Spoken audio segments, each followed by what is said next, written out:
nous avons un problème mondial d'approvisionnement, puisqu'on a un problème de fret, il manque de containers, il manque de bateaux. En plus, nous avons des problématiques de transport routier, on a un manque de chauffeurs de poids lourds en Europe de façon conséquente. Donc toute la partie transport et fret est rendue plus complexe et plus lente.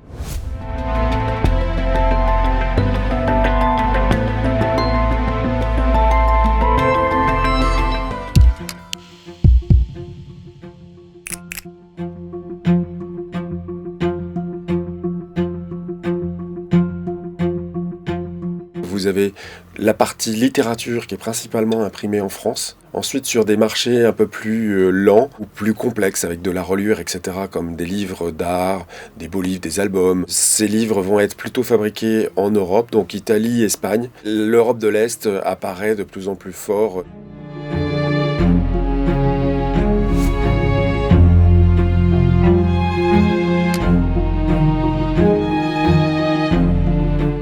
Nous subissons en plus des augmentations des coûts, des augmentations de l'énergie, et qui là viennent énormément perturber les prix à des vitesses phénoménales. On a des augmentations de 10-15% parfois en un mois.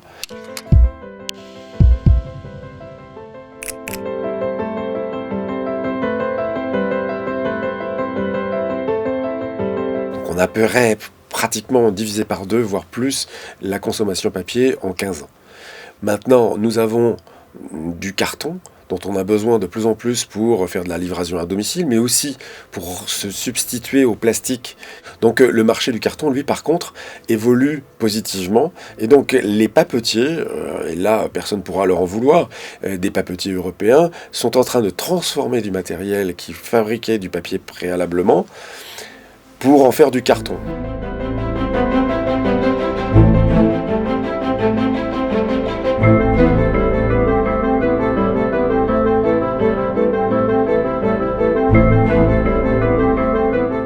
On a eu, pendant la période de Covid et juste avant, des arrêts de machines de façon importante.